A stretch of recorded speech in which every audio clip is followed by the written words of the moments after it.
एक पति पत्नी के जोड़े को 2 बच्चे हुए, दोनों ही बेटे। माँ बाप ने इन दोनों ही बच्चों को खूब प्यार से पाला पोसा, पढ़ाया लिखाया, बड़ा किया और इस काबिल बनाया कि ये अच्छी नौकरी कर सके, समाज में अच्छा जीवन व्यतीत कर सके।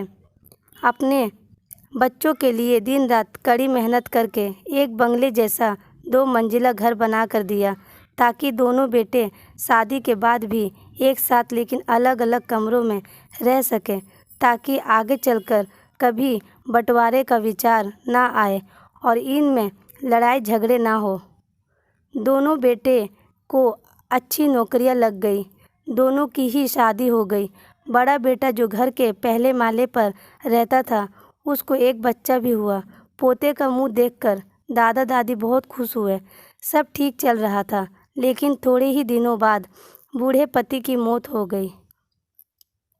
जब तक पति जिंदा था, दोनों बेटे और बहू माँ को सम्मान किया करते थे। जैसे ही पति मर गया, दोनों बेटे और बहुएं हर दिन माँ की सेवा करना तो दूर, माँ को हर दिन खाना खिलाने के लिए भी राजी ना थे। दोनों बेटे और बहू ने मीटिंग की और तय किया कि माँ को खाना खिलाने की जिम्मेदारी बांट ली जाए, यानी कि 15 दिन बड़ा बेटा और 15 दिन छोटा बेटा माँ को खाना खिलाने की जिम्मेदारी लेगा। जिन बेटों को बिना दिन रात देखे भूख ना होते हुए भी और मनचाहा खाना हमेशा खिलाने के लिए जो माँ तैयार रहती थी, अब उसी माँ को बेटों के यहाँ पर दिनों के हिसाब से खाना दिया जाता था। माँ का दिल बड़ा था। माँ को इस बात की खुशी थी कि वो जैसे भी हो अपने बेटों के साथ रह रही है, और इसे खुशी के कारण बेटों के द्वारा दी गई रूखी सूखी भी उसे किसी पकवान से कम ना लगती। लेकिन दुर्भाग्य की बात तब हो जाती जब किसी महीने में 31 दिन आ जाते और उस एक दिन माँ को भूखा ही रहना पड़ता। एक बार जब बड़े बेटे के यहाँ 15 दिनों तक खाना खाने की बारी चल रहा था, तब बड़ा बेटा अपनी बीवी और बच्चे के साथ कहीं बाहर किसी फंक्शन में जा रहा था। बड़ी बहू ने माँ से कहा, माँ जी आज खाना नहीं बनाया है, हम बाहर जा रहे हैं, वहीं खाएंगे, आप अपने लिए कुछ पका लेना और खा लेना। बूढ़ी माँ ने कहा, लेकिन बेटा मुझे तो गैस चलाना नहीं आता।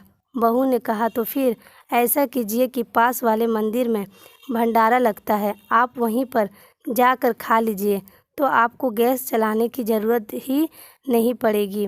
पास में ही खड़ा बेटा और पोता ये सब सुन रहे थे, लेकिन कोई कुछ ना बोला। बूढ़ी माँ को भूखा ही छोड़ बेटा और बहू फंक्शन में निकल गए। माँ को थोड़ा दुख हुआ, लेकिन फिर अपने आप को ये सोचकर मना लिया, ठीक ही तो है, कभी कभी बहू को भी घर के काम से आराम मिलना चाहिए, और का भंडारा का खाने का सौभाग्य किस्मत वालों को ही तो मिलता है। माँ खुशी खुशी मंदिर में जाकर भंडारा खा आई। कुछ दिन ऐसे ही बीत गई। एक दिन बड़े बेटे को छुट्टी थी।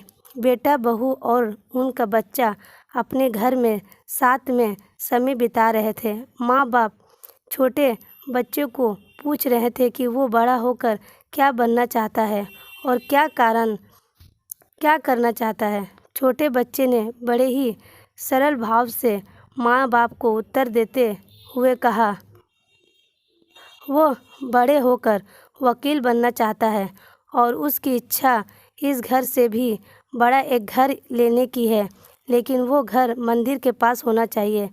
माँ बाप ने पूछा, घर के पास मंदिर क्यों होना चाहिए?